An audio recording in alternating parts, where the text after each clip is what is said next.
Tenemos vía telefónica la presencia de la doctora María del Carmen Carmona Lara. Ella es investigadora del Instituto de Investigaciones Jurídicas de la UNAM y especialista en defensa y derecho ambiental. Doctora Carmona, bienvenida. Muy buenos días, bienvenida. Buenos días, Maru. Buenos días, Manuel. Buenos días al auditorio. Bueno, pues ya acabamos de escuchar las noticias, o sea que no va a estar lista el agua para estos días, para el lunes, martes, sino que hasta el jueves. Llevamos casi una semana con escasez de agua en la Ciudad de México. ¿Qué experiencia nos puede quedar de estos trabajos que está haciendo con agua, doctora? Bueno, primero creo que es importante que ante el momento en que una persona deja de tener el agua en la llave, empieza precisamente la toma de conciencia de saber de dónde viene y sobre todo y fundamentalmente creo que en estos días también ya somos más conscientes de a dónde va. El agua no nada más se distribuye, digamos de que los economistas inclusive de la ecología y los economistas ambientales dicen que el mercado del agua es un mercado atípico, porque uno es el costo de que llegue el agua a casa y otro es el costo de que se vaya. Y aquí creo que nuestra angustia es que no podemos, ¿qué hacemos con lo que gastamos con todas nuestras aguas residuales?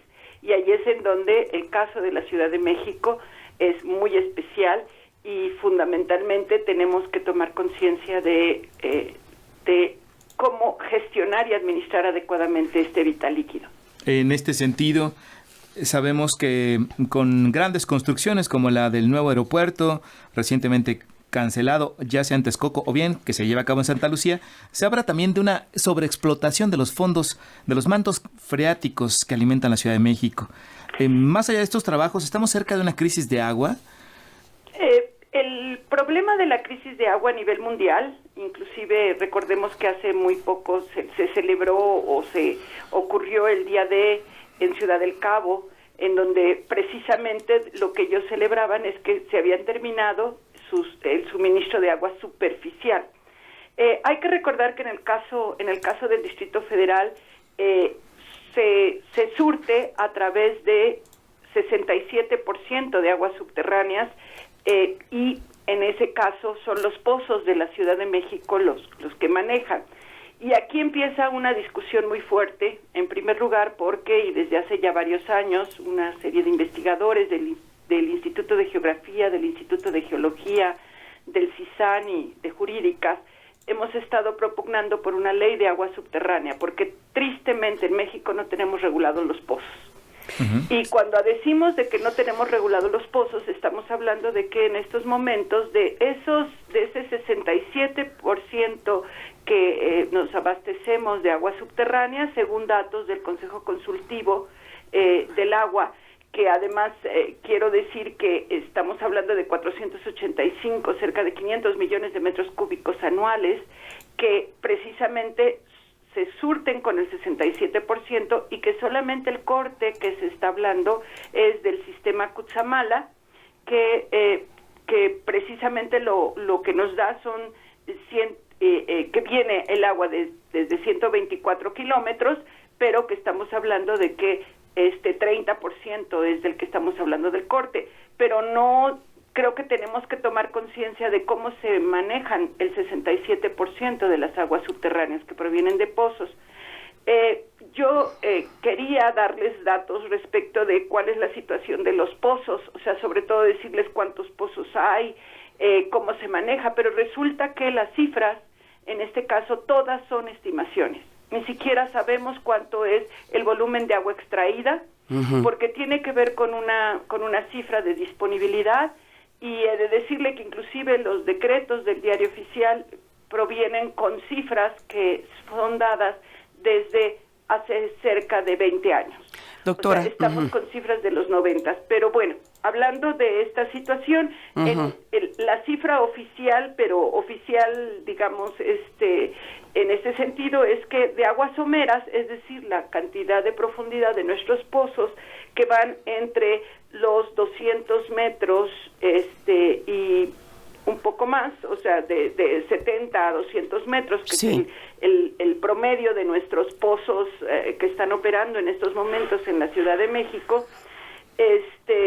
lo que ocurre es que hay una nueva forma de gestión y lo que dice es, bueno, si no hay pozo a 70 y 200 metros, ahora vamos a los 5 metros con perforaciones parecidas a las petroleras. Sí, doctora, ¿y cómo podemos erradicar la desigualdad social en el acceso al derecho al uso del agua? Hay una gran desigualdad, no todos tienen el mismo derecho al agua.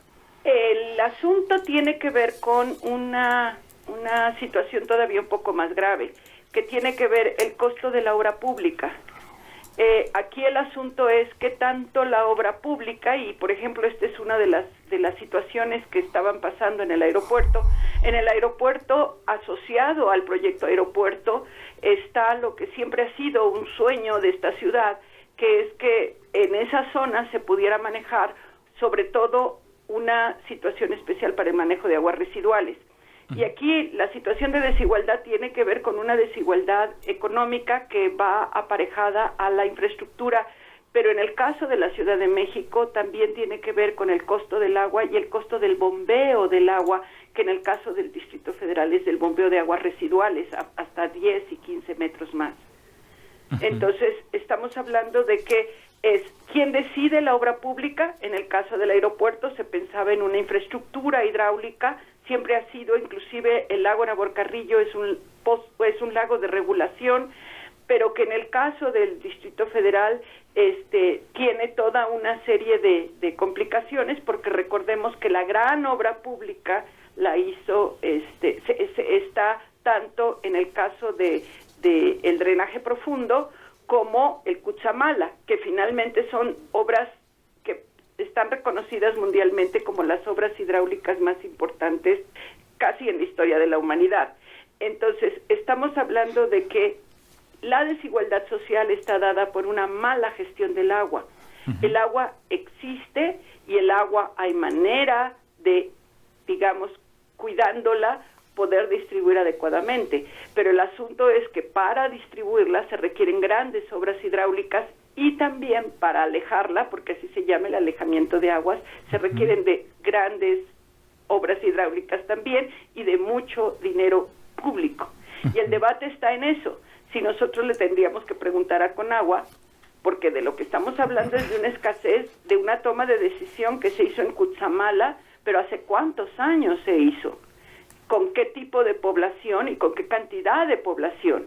Y cuando digo qué tipo de población, lo que pasa es que en una ciudad en donde finalmente vienen y atraía en algún momento de la historia de esta ciudad a un sector rural que finalmente, digamos, ya estaba acostumbrado a no tener esa agua, pero cuando ya han pasado varias generaciones en donde finalmente ya se ve que la falta de servicio es una discriminación, digamos, de la distribución de la riqueza pública, como es uno de los bienes nacionales, que es el agua, pues empieza una distorsión social muy, muy profunda, que además se ha tratado de resolver declarando el derecho humano al agua y el derecho al medio ambiente sano. Pero el problema es que estos son derechos, que son principios, pero que a la hora de tenerse que especificar con metros cúbicos, con cantidades, con horarios, porque hay que recordar que también, digamos, esta escasez es porque nos hemos dado cuenta.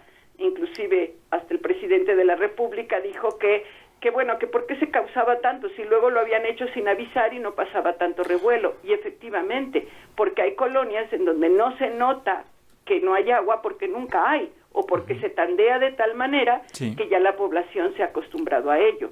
Pero aquí es precisamente este replanteamiento de si lo que queremos, y tiene que ver con algo muy profundo, porque para la próxima administración tenemos que saber qué se va a hacer con el agua, que es un bien nacional en primer lugar. A diferencia de cualquier otro país, en México el agua es un bien nacional y en este caso vamos a regular los pozos. ¿Qué queremos de nuestros pozos? ¿Quién decide sobre los pozos? ¿Quién decide si queremos otro Cutzamala? Y sobre todo y fundamentalmente, ¿quién decide el costo del agua asociado también al costo de la electricidad, que en este caso también es un factor fundamental. Resalta la importancia de estos temas en estos días de reparaciones del sistema que nutre de agua a la Ciudad de México. Doctora María del Carmen Carmona Lara, investigadora del Instituto de Investigaciones Jurídicas de nuestra máxima casa de estudios. Muchísimas gracias. Gracias, buenos días. A sus órdenes, hasta luego.